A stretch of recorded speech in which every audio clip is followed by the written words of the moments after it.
as far as I know. So, this one has been highly requested. I know a lot of you are doing your IELTS exams, so I have got 7 top tips that are going to help you improve your writing. Quickly, before we get started, I'd just like to thank the sponsor of today's video, Lingoda. Lingoda is an amazing online language academy. They don't just teach English, they also teach Spanish, German and French. You can subscribe to Lingoda on a monthly package basis, and you will gain access to a combination of both group and private video lessons with real, qualified native teachers. It's actually highly relevant to this video because you really ideally want somebody to check through your writing. So in your private lessons on Lingoda, you can mention that you'd like them to look at your writing, and that's what you can focus on for that lesson. Lingoda has given all English with Lucy subscribers a special discount. You can get $50 or €50 off your first month at Lingoda. All you have to do is click on the link in the description box and apply this code at checkout. Let's get started with the lesson. So my first tip for improving your writing is keep it simple. Now I know this seems really, really obvious, but I always say to my students, simple done accurately is better than complicated done inaccurately. In other words, it's better to keep things simple and do it well rather than overcomplicate everything and do it badly. So in English writing exams, you want to show off your English, but you want to show off your accurate English, not all this English that you don't know or haven't learnt yet. Now that leads me on to point number 2. In order to avoid making mistakes in your writing, it's a really, really good idea to have a collection of set phrases and keywords that you can use in that exam. So my tip number 2 is prepare key phrases. Now you do have to be careful with this.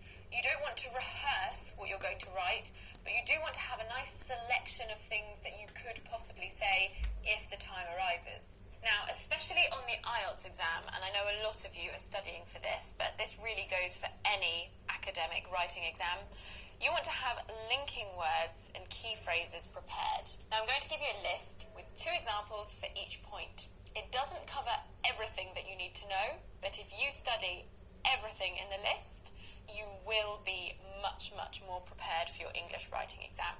So pay attention, and if there's any point that you think, I really could expand on that, go and do your research and prepare yourself.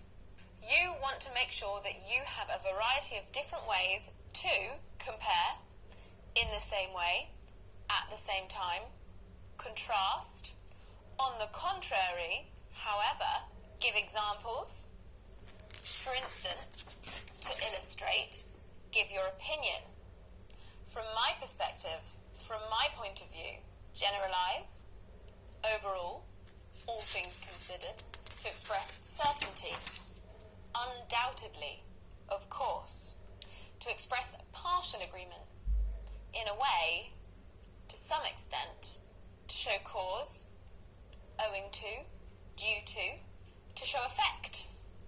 For this reason, consequently, to mark time, to begin with, following this, to add information, furthermore, moreover, to express condition, unless, provided that, and to conclude, in summary, in short. So that's just a very brief list showing you exactly what you need to study to be fully prepared for any English writing exam.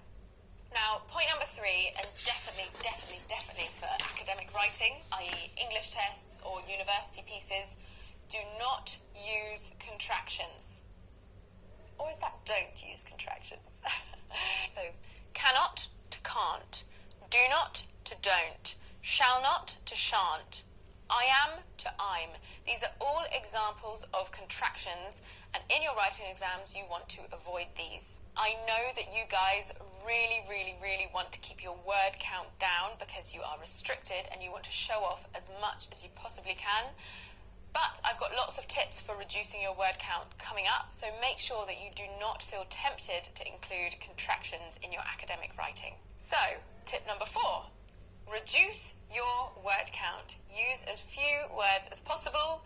Completely contradictory because I've just told you that you should not use contractions, but I've got some really good mini tips within this big tip to help you keep your word count down and your English level up. The first one is avoid these dead weight words like very, so, a lot, really. I have mentioned this before in a video, but if you want to show off your English, avoid these. They're pointless. They are empty calories in English. Replace them instead with a strong word. So instead of saying really happy, I would say I am elated. Instead of saying so scared, I would say terrified. Okay? So by using strong words and avoiding these boring words, you can reduce your word count by a fair bit. Now, another way to really reduce your word count, but really improve the quality of your writing, is avoiding there is and there are. We want everything to be as clear as possible, and sometimes there is and there are can act as fillers. They add extra words to our sentences. So I'm going to give you an example so you can see this and bear it in mind next time you're doing an academic piece of writing. Sentence 1. There are many problems that we may encounter. There are many problems that we may encounter. Sentence 2. We may encounter many problems. We may encounter many problems. The first sentence has 8 words. The second sentence has 5 words. You have reduced your word count and you have increased the quality and the clarity of your writing. So make sure you apply this in your next exam. Number 5, read the right documents. Read the right pieces of writing. I know many of you like to read in your spare time, you like to do it for fun, and a lot of you will read books in English, which is amazing for improving your spelling and improving your vocabulary as well. But if you're trying to get a good score in an academic writing exam, you might not be reading the right kind of thing. Look at the potential pieces of writing that they're going to ask you to do. Are they asking you to write articles, reports, essays? Maybe they're asking you to write all 3. If they are, read all 3. You need to go online or go to your library and read articles, read reports, read essays, read reviews. Do everything you can to familiarise yourself with all the styles of writing. Number 6 is one that you will have heard in school so many times, but I've worked as a teacher for many, many years, and I get so frustrated with silly, stupid mistakes that I know that my students know. They don't make these mistakes when they're speaking, so why do they make them when they're writing? So many times I've gone and I've prepared a lesson because I've seen that there are some very clear mistakes in my students' writing, and I prepare a lesson to correct this mistake, and when I go to teach it, they say, "But teacher, we already know this is baby stuff."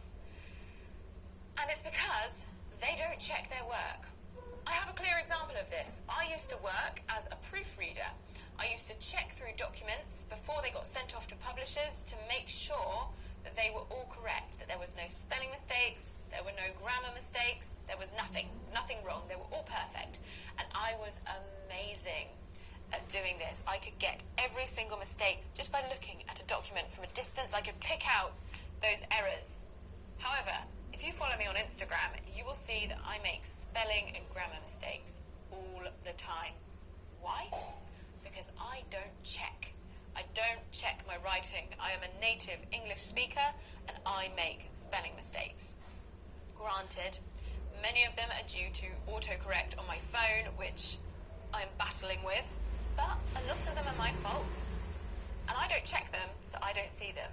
I know when you finish an exam, you're like, "Oh, I'm done, I want to move on to the next question," but you can avoid so many point deductions just by checking through your work. So please, please, please make it your absolute priority. I personally think it's much better if you write less and check more. Fewer words, higher accuracy. And I know normally I promote fluency over accuracy, but not in writing exams. In writing exams, you want perfection. Now, number 7 is perhaps the most relevant and the most difficult of all, especially if you're in really remote parts of the world. Number 7 is write and get it checked. Write and get it checked. And unfortunately, the getting it checked thing is a lot harder than it seems. You want to write as much as possible, checking it, of course. It used to really annoy me when my students would come in with 5 essays, but I was so happy that they'd done that, but then I saw that they'd made loads and loads of stupid mistakes, and I just thought, oh, why didn't you check it? I'm just correcting the same thing over and over again. But write as much as you can, check it, and then see if you can find somebody to correct it. Now, I'm not saying find a complete stranger. It's got to be in their interest to correct it as well. I personally think it's very unlikely that you're going to find a random teacher on the internet that will be willing to check your writing for free. However, there are lots of services and pen pal sites. If it's like a mutual exchange, if you find somebody who wants to learn your language and they can help you with your English, then you can do that. Or like I mentioned, on services such as Lingoda, and you can just have a straight hour of analysing writings that you've already done and already sent them. But I will say, especially to my younger viewers, really, really, really be careful when you're contacting people online to practice your English. Make sure it's a trustworthy person, because there are so many predators that want to talk to, especially young girls, to practice their English, and it doesn't actually turn out to be a English practice. It turns out to be something quite different. So please, please, please be careful. If you've got the funds and if you've got the time, get a proper teacher and pay them to help you. It's the only way that you're going to be guaranteed the proper skills and the proper qualifications, and also the proper incentive. Why would a random stranger on the internet want to help you with your writing? What's in it for them? Always think about that. Right guys, that's it for today's lesson. Don't forget to check out Lingoda. You can take advantage of this voucher code by clicking on the link in the description and applying it at checkout when purchasing your first month subscription. Don't forget to connect with me on all of my social media. I've got my Facebook, my Instagram and my Twitter.